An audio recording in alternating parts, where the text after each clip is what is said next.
Welcome to the Alcohol-Free Lifestyle Podcast, where you learn to live a life of health, wealth, love, and happiness. Today we are talking to the UK's leading biohacker and the founder of the Health Optimization Summit in London, which is probably Europe's biggest biohacking event. His name is Tim Gray, and he's a new friend of mine who we met, we met in 2023, and we're here in London, England. And today we're going to be talking about, are sunglasses really that good for you? Is putting your bare feet on carpet really that good for you? Which demographic has the shortest, lifespan, and why? Oat milk, good for you, not good for you? Nail polish, is it harming us? Is it not harming us? All of that and a lot more. Tim, how are you, mate? Great to have you here. Thanks for having me. I have a niece and nephew who have both been diagnosed as having ADHD. I would submit that the reason that they are displaying whatever signs that doctors say is ADHD is more to do with their diet than the fact that they've got ADHD. So just to give further context, I see them eating chips, sugary drinks, red cordial, energy drinks, cornflakes, breads, orange juice.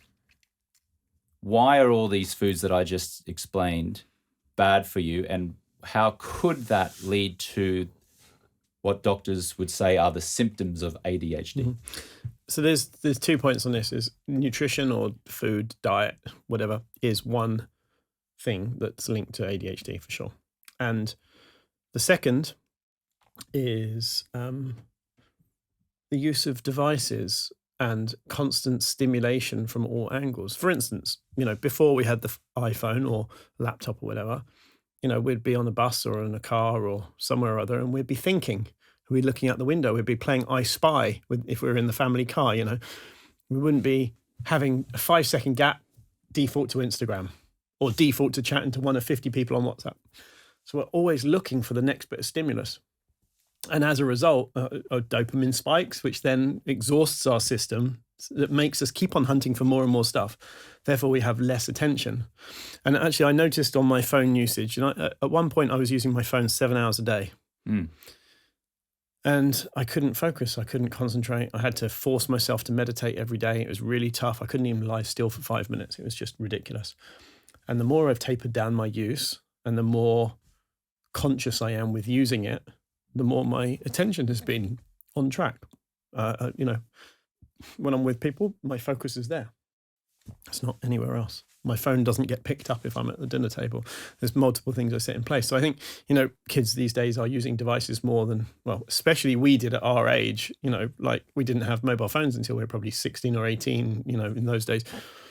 And we're brought up with an Atari or some games console, not something that's killing and, hyper stimulating you all day, every day. So that's the one element.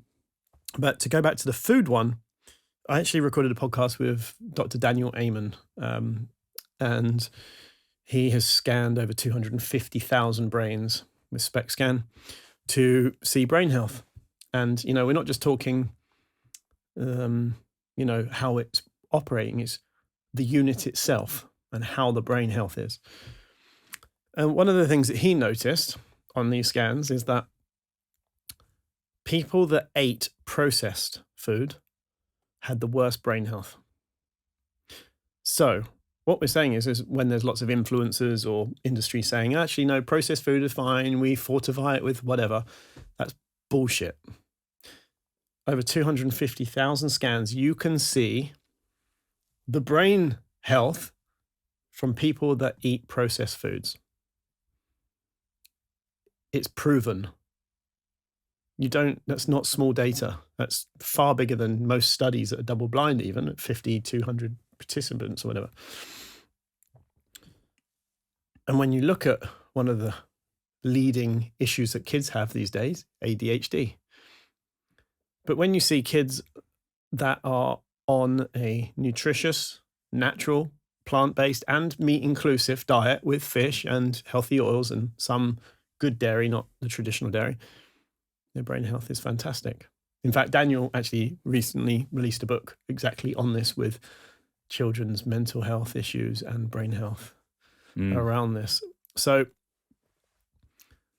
it's a shame that ADHD is so prevalent these days.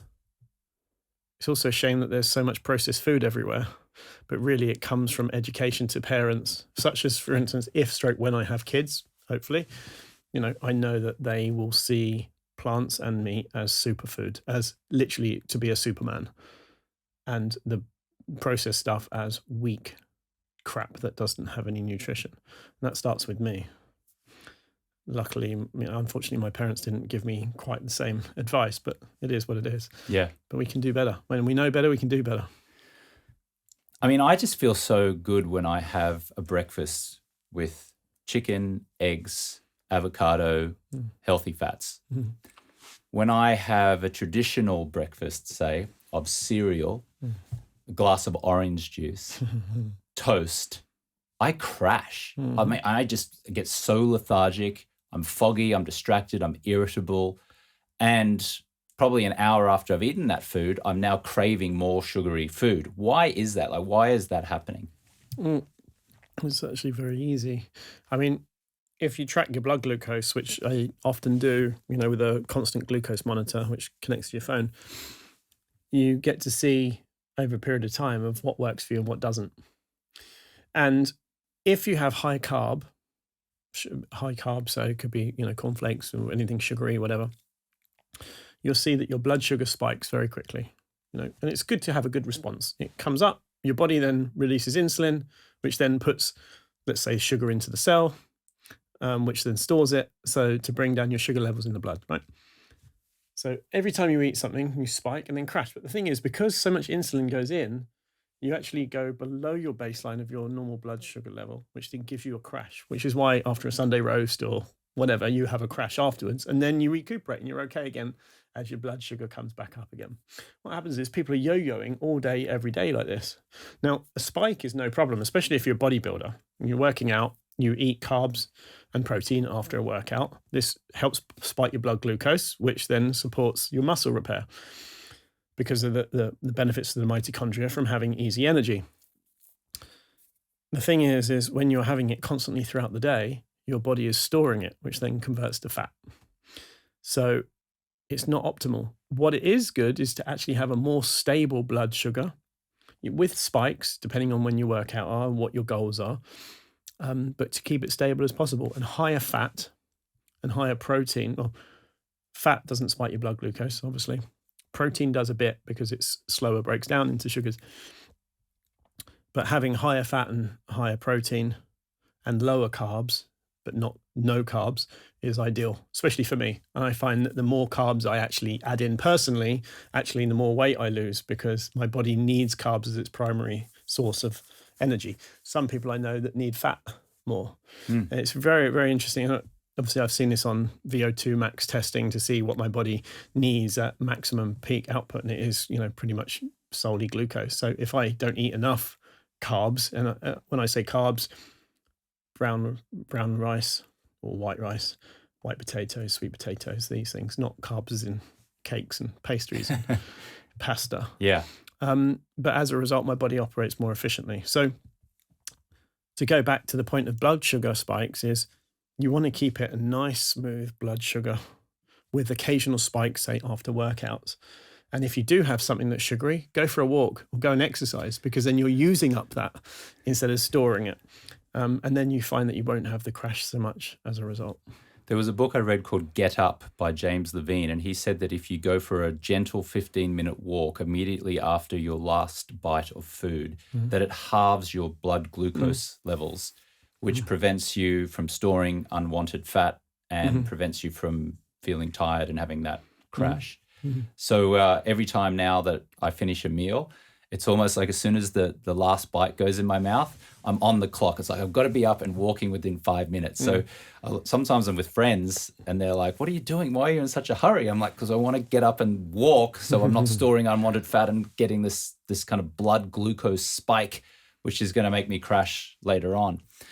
I want to go through a few things here that I saw on your Instagram. So we'll just do quick fire round here. The 12 companies who control everything we eat, why putting a laptop on your lap could be destroying your efforts at producing children, the danger of removing wisdom teeth, reversing depression, and so forth. So let's do a quick fire rapid round here. Okay, so why is sitting down with a laptop on your lap bad for you? Okay, so this is an easy one. EMF from Wi-Fi, Bluetooth, whatever. Historically, they've said that non-ionizing radiation is non-damaging, and so therefore it's not a problem. However, there is more and more research coming out showing that non-ionizing radiation is damaging to us. Now, there's a lot of people that are electromagnetic sensitivity. For instance, if they turn their Wi-Fi off at night and put their phone on airplane mode, they sleep better. Or if they put a Wi-Fi router next to their bed, then they sleep worse. Often it's people that have had higher levels of mercury and arsenic and metals in their system that are more electric sensitive. But the point is we are electrical creatures, and when our heart stops, we have electricity to get our heart starting again. Our bodies are electrical. Our veins are full of blood, which carry oxygen around, and electrolytes, which are part of our wiring system, electrolytes being minerals. We're electrical creatures. And to think that the electric from a device isn't affecting us in any way is ridiculous. Now, apparently, when you have metal fillings and you have a phone next to it, the temperature of the filling goes up 2 to 3 degrees. Okay, now there's also a study showing that having metal fillings acts as an antenna for Wi-Fi as well. It tracks the Wi-Fi. Actually, my colleague and friend, Dr. Dom Nischwitz, who's the biological dentist from Germany, actually has shared some content around this exact study. So anyway, Wi-Fi interferes with how our body works, and often with our cellular water would be the one of the main ways. And having it on your lap has been shown to reduce fertility in men of having this electric sitting next to your balls the whole time. So I'm very conscious of it. It's the same with having your phone in your pocket, which I've actually got some content being done on at the moment around this, and like not walking around with the phone in your pocket next to your balls the whole time. And in fact, Dave Asprey actually used to wear, or I don't know if he still does or not, combats, and he would have his phone pocket in near his knee. And he was saying that it actually hurts with bone density. So you can actually see, and there's something to do with the calcium channels, and how bones degenerate when they have too much EMF. Amazing. I put my phone in my back pocket. Would that be okay? Is that better, or is it equally bad? I mean, personally, I think it's better. But not ideal. I mean, if you put it on airplane mode, then I think it's better. So having it on your lap is probably one of the worst places you can have it. But you can actually get like EMF protecting mat that goes on your lap, and then you put it on top of that. Got it. Perfume. What's wrong with women's perfume? They can have like 190 different chemicals that they don't have to list. And, a lot of them aren't good. And they include things like propellants as well to make the scent travel and last for longer. And we just don't know what's in it. And, half the people are spraying it straight on their thyroid, on their neck area, and then getting thyroid issues. It's like the thyroid just can't cope with it. So breathing in these chemicals all day, every day is actually really bad for us, especially when we don't know what these chemicals are. And a lot of them don't have to be, and they don't have to disclose it. There are a couple of cleaner brands out there. There's one that actually exhibits at my summit that I found a while ago called Meadow, Medeau, which is natural scents, which are great. But traditionally, it's an awful industry. And if you walk into somewhere like House of Fraser or Debenhams or Macy's or whatever, you'll walk in and you'll get hit by the smell. And a lot of people, start coughing or feel funny as soon as you walk into perfume stores, just because there's so many thousands upon thousands of chemicals. And when you're spraying it on yourself and breathing it all day, every day, or spraying it on your thyroid and expect your thyroid to be able to cope, it's bonkers. So I avoid it where possible. I mean, sometimes I use essential oils and sometimes I use Meadow, depending on what the occasion is.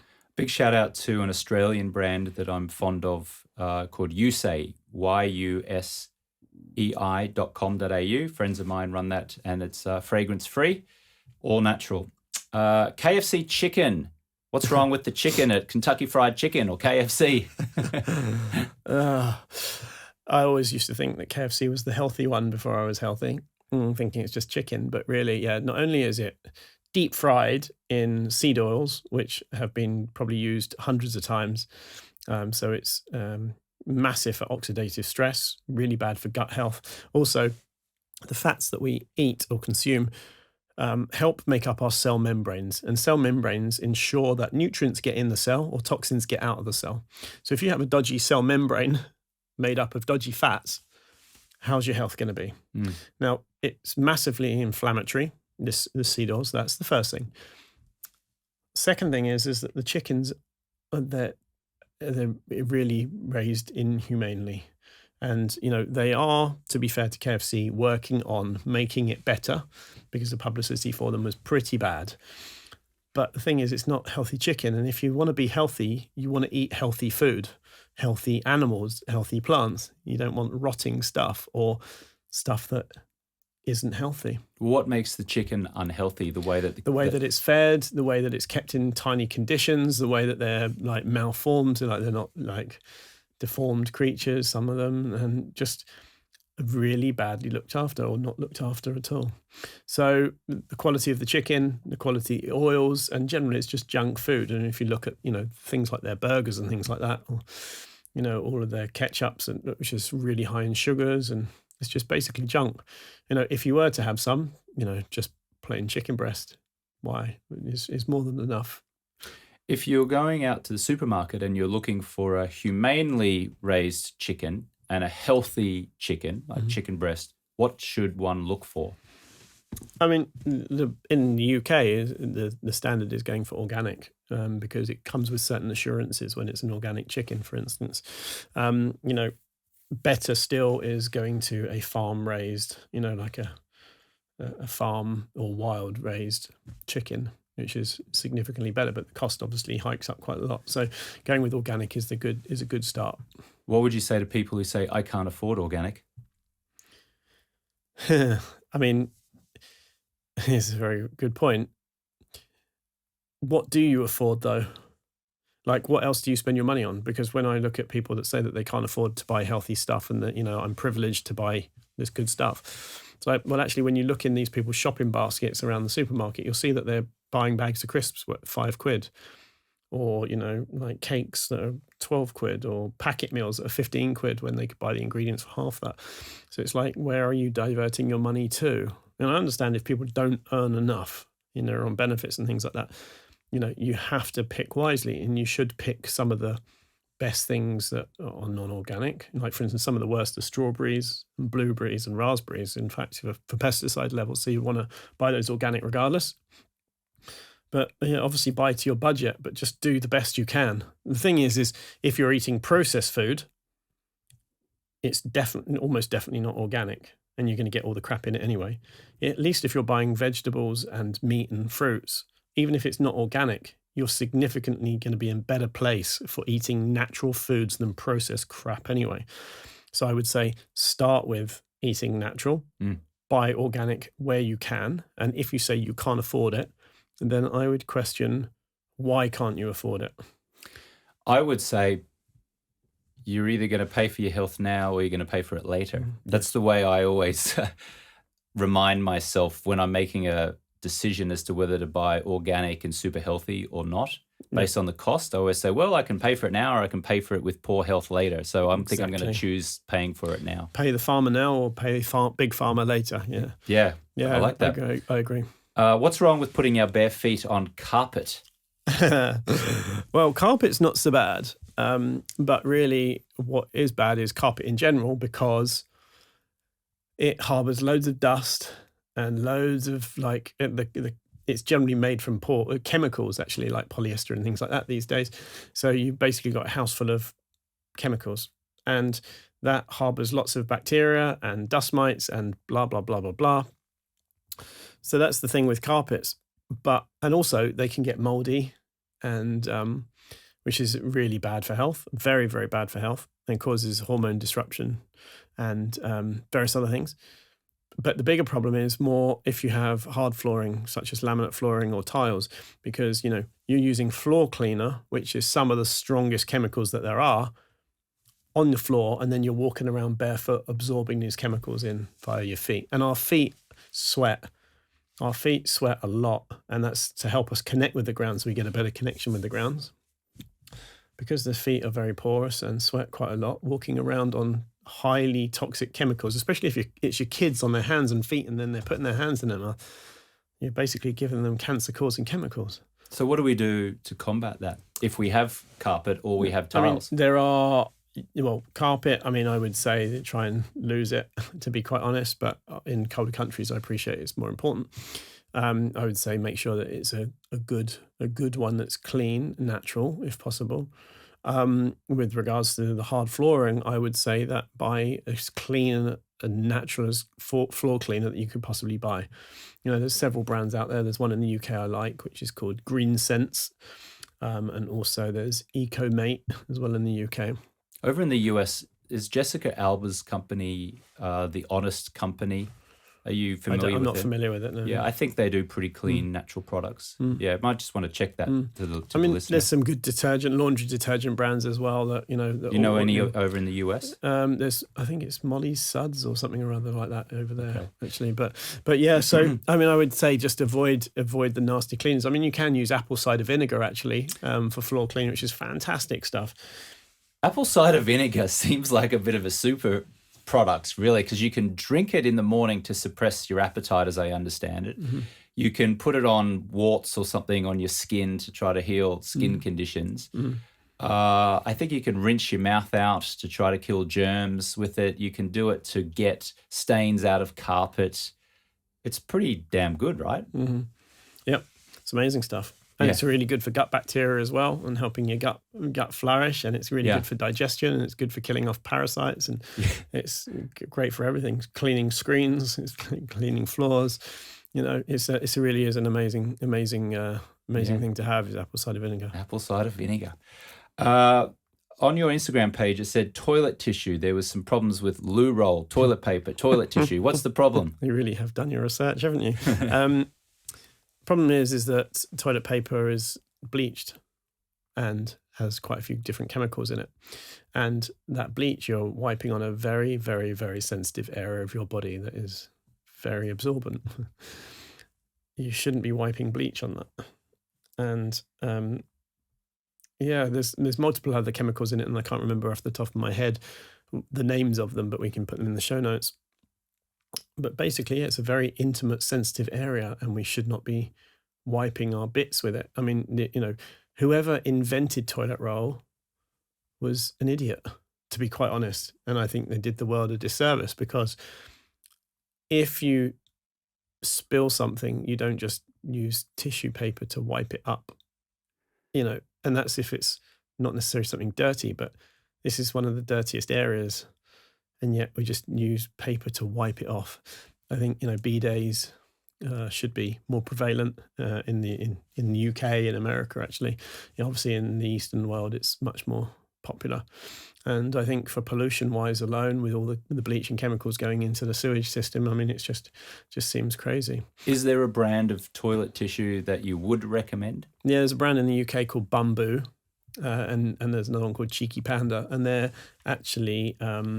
bamboo based, and bamboo grows very quickly, so it's very sustainable, and it's not bleached, and none of the chemicals on, and it's not individually wrapped rolls like some of the luxury brands, and not in plastic, it's in paper and blah blah blah. So it's actually very, very good, and this is non-negotiable for me, actually. But also, there's female intimate products as well, such as sanitary towels and tampons. In fact, there's so many different chemicals. I think it was rayon and bleaches in tampons specifically, in the leading brands, which are causing imbalances in the vagina, which is causing UTIs and cystitis and period pains. And then when they swap it out to an organic, non-bleached version, funnily enough, all these issues go. So it's the same with tissue paper and with intimate products as well. So if you're in the US and you're listening and you want to find a healthy, or at least a not unhealthy toilet tissue, look for bamboo-based paper. Yep. And if you're a woman, for female products, tampons, pads, things like that, they should be looking for organic and natural. Okay, got it. There's quite a lot of brands out there now. Okay, milk. Let's talk about milk. Oat milk, almond milk, full cream milk, skim milk, pasteurized milk, non-pasteurized milk. Which of those milks are the best for us down to the worst for us, in your opinion? Big dramatic sigh. I think that the milk industry has become a bigger industry of not dairy-based and dairy-based. And it's an industry that people try to sell their products, and it's a processed food. Oat milk, well, oats are meant to be digested. When they're ground down and turned into a milk, your blood sugar spikes the same as if you drink a can of Coke if you have oat milk. Wow. In your coffee. So it's like drinking a coffee with cola in terms of sugar load. Okay. Drinking oat milk. Oat milk, yeah. There's that big brand, famous brand, Oatly. So obviously that's a no. That's a hard pass. Crapply. Crapply. Instead of Oatly, it's crapply. It's not good. So oat milk is, is, if you don't care about sugar spikes and if you don't care about extra weight and whatnot, oat milk is a sweet alternative, but I avoid it most of the time. Almond milk, almonds, I don't do too well with oxalates specifically because of my kidney stone history in the past, so I like to avoid oxalates because external oxalates and endogenous oxalates combine and causing issues for me, so I avoid that. The problem is that a lot of these milks have sunflower oil or rapeseed oil or any other additives in there, and there's a few good brands like Plenish in the UK that actually is just, for instance, coconut milk and water, or almonds and water, or oats and water, and mineral and salt. So I would avoid the plant-based milks wherever possible, just because, and also like almonds are very not sustainable. It's really bad for the planet. It's really bad for wildlife, and the farming of almonds and nuts in general is pretty bad industry, to be quite honest. Oats, because they're very quick carbs and for sugar. And then when we talk about traditional dairy, like the way that dairy started was, there's an animal, it gives out more milk than we needed. Let's have it because it's a good food. When we're born, we breastfeed because we have good bacteria and the right hormones in the milk from our mum to help us grow and populate our gut bacteria. We then have adopted using cows, and that's fine to some extent. The problem is now, because industry and shipping and supermarkets and things, we have to pasteurize and homogenize the milk to kill the bacteria off, which also kills off the enzymes that help us break down the milk. And then our guts don't know what to do about it. So more and more of us are getting lactose or dairy intolerant. And that can be down to A1 protein, A2 protein, or lactose. So when the milk isn't pasteurized or homogenized, and this is what we call traditional raw dairy, you have the enzymes in it that helps you break down the milk so you don't get the same lactose issues or the A1 or A2 protein issue. And after a while of having this, and I've been using it now for 3 years straight, I get it delivered every week, and I have 2 liters of it a week. It's helped me repopulate my gut significantly.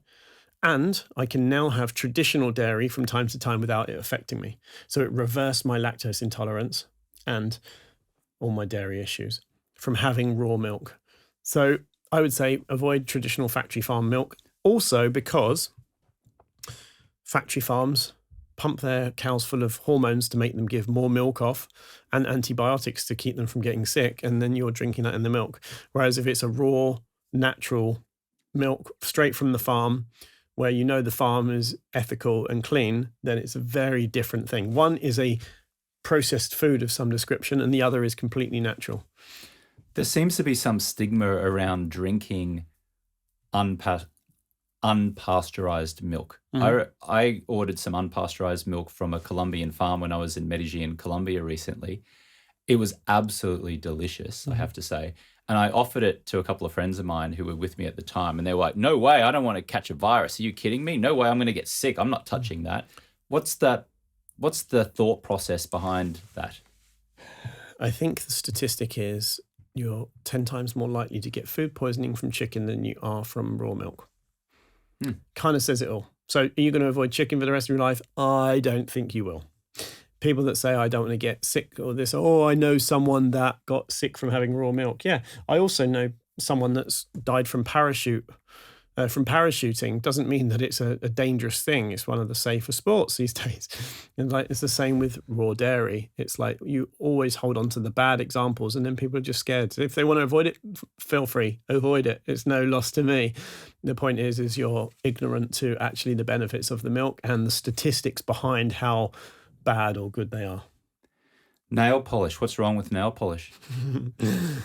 I mean, it's loaded with chemicals. It goes onto our skin. We breathe it in. In fact, I think, I'm trying to remember the statistic on it, but nail technicians were significantly higher in birth defects in children from nail technicians. So there's a lot of chemicals in it. I think it's formaldehyde is one of the main ones, and various other toxic chemicals. And also it's not just, it makes contact with the skin, and we're breathing it in as well. So it's pretty dangerous stuff. There are some cleaner brands out there. I can't remember off the top of my head because I don't use them to use them myself. You're not using nail polish, Tim? No, not anymore. What should someone look for in packaging to see whether the nail polish is natural or whether it's damaging to us? I would just do your research on each individual brand and just to see what they say. I mean, the ones that are ethical, that want to be cleaner, do generally specify it, and the ones that just avoid it completely are the ones that aren't. So. Okay. Toothpaste, there must be a brand that you are for and a brand that you are against, and why? Colgate against. Colgate. Or Sensodyne, or any of these mainstream brands you see in the supermarkets, because they're packed with fluoride, and people say, oh, fluoride's safe. It's not. It is known to lower IQ in children by up to 10 points.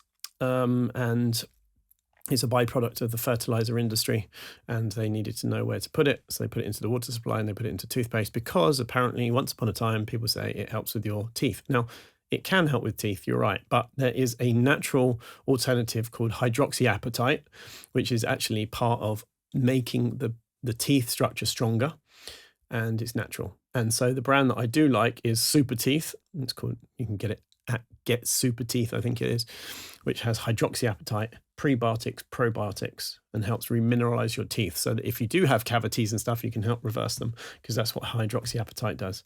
So yes. I remember I grew up in Victoria in Australia. My mum used to say, oh, you're very lucky, James, because I got fluoride in the water here. And then as I grew up, I started to get some fillings and so I have some teeth issues. And I'm like, but Mum, you told me that fluoride in the water was good for my teeth. What happened? And of course, the indoctrination, I think, of my mum back in the 70s was that fluoride in the water and fluoride in the water supply was great for your health, was great for your teeth. But now you're submitting that we've come to realize that actually fluoride is not great for us. It's not. It's definitely not. No, it's definitely not.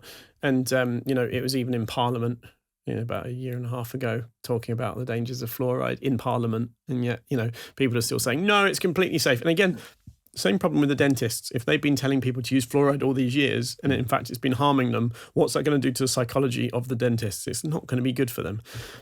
And to admit that they've been wrong this whole time. But unfortunately, or fortunately, hydroxyapatite is the real deal. It's the natural thing, and we don't have to use fluoride. So even if fluoride it's still a risk.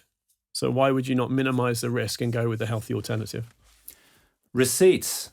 I go and order a coffee, they give me a receipt. I go and buy a product, they give me a receipt. I'm putting my fingers on this receipt, I'm sticking it in my back pocket. What is wrong with just the traditional normal receipt? The problem is normal paper receipts with ink isn't too much of an issue. Ink cannot be.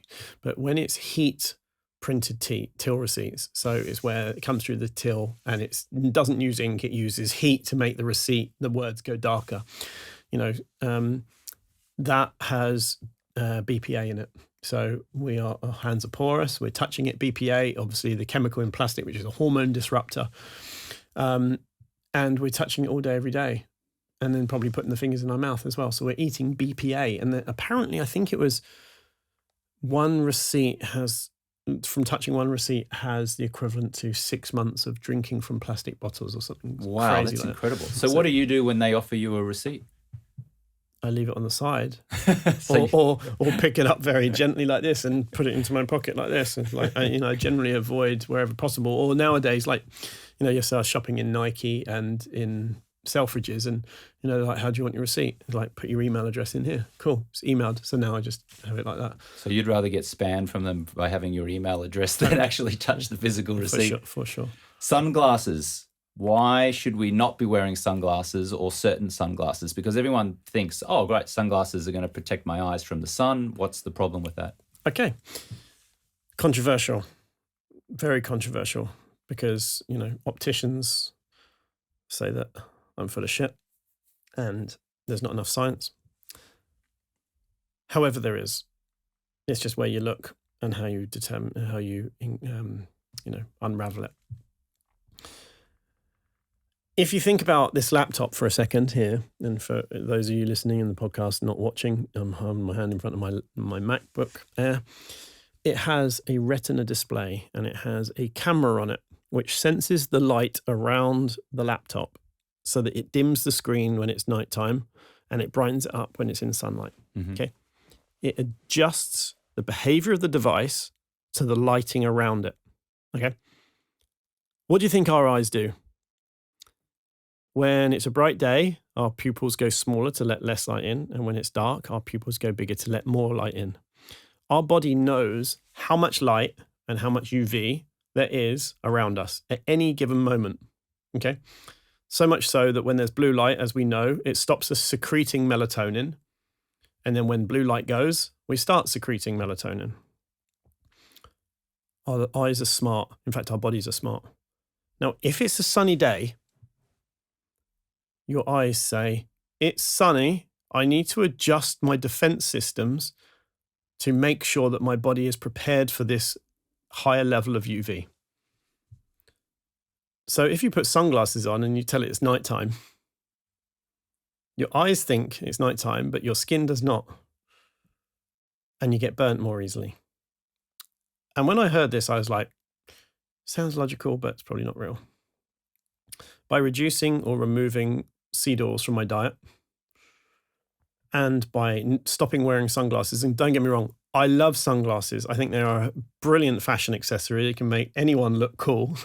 I loved my glasses.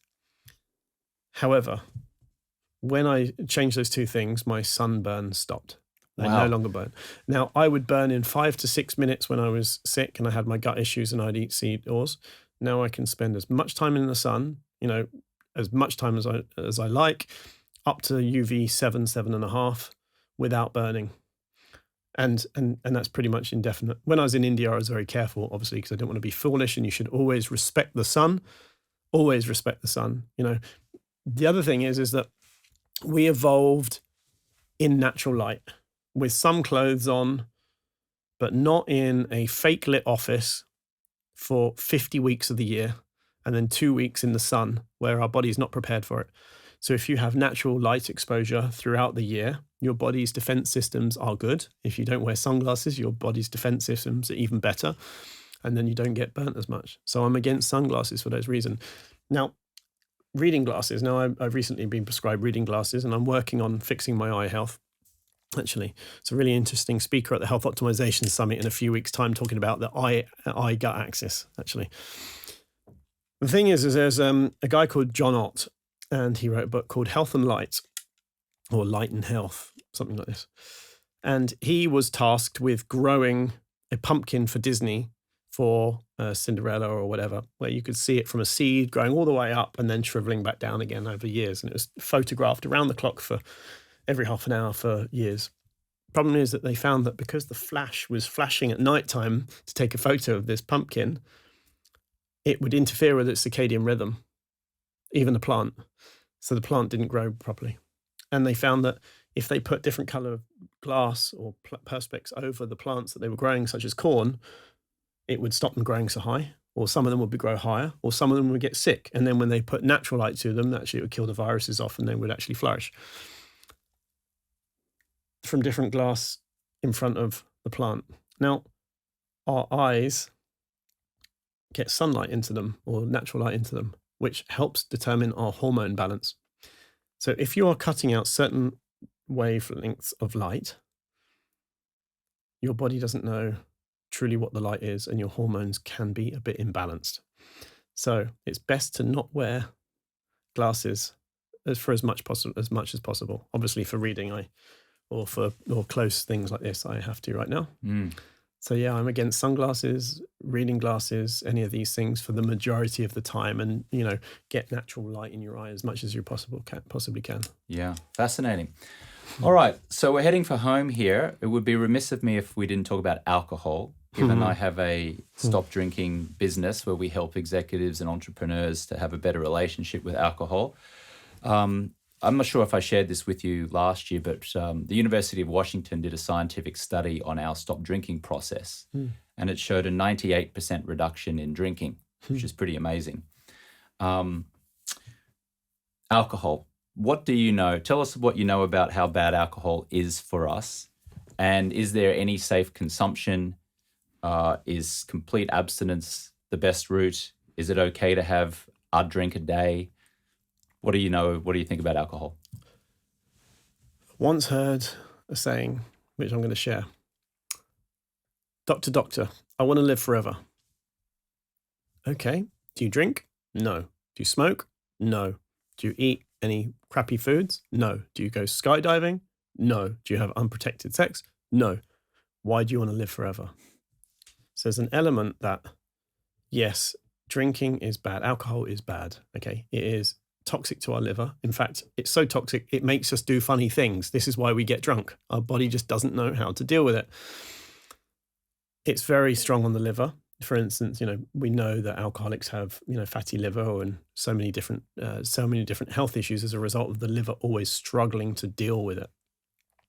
It also kills off the bacteria in our mouth and in our guts. And people that, for instance, I know on my own data is when I drink, I see my heart rate is increased by 15 to 20 beats a minute through the night. And my heart rate variability tanks to almost, nothing. Shows that it's a stress on the body. And then my recovery score, and I don't feel so good the next day as a result.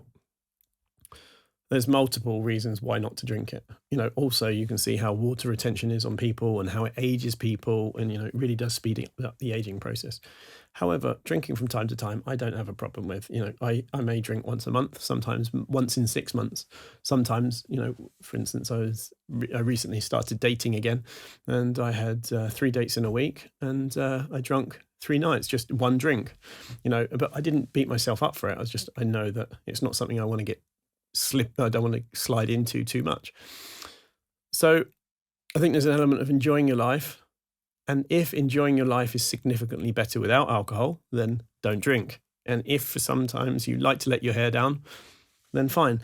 Like, for instance, when I was at my sickest, I didn't drink for 2 years, not a single drop of alcohol for 2 years, because I was so sick. And I remember thinking, I wonder what it's like to be tipsy. I do actually miss being able to unwind and not give a shit about my health for 2 minutes. And I was hyper alert, and I was hyper stressed about it. And I went out and had a few drinks one night with my cousin. And I remember walking home, and I was just so relaxed. And I was just actually, I've been so stressed about not doing it that I didn't do it. And now I've done it, I feel more relaxed, and I can take control of my health even more so. So there was an element of relaxing into it. But I think for the long term, if you're doing it regularly, not a good idea. However, Ben Greenfield, our mutual friend and colleague, he talks about microdosing alcohol, maybe 1 glass a day, because it's a hormetic stressor, and actually how it can have some health benefits. Personally, it's not for me, and I can understand his logic, but I don't necessarily agree with that view myself. Nor I. There was a study 2022 out of the UK of 35,000 middle-aged Brits, and it showed that even one seemingly innocent drink per day was enough to cause some grey and white matter degeneration in the brain. And that was just one modest drink a night. That's 7 standard drinks a week only.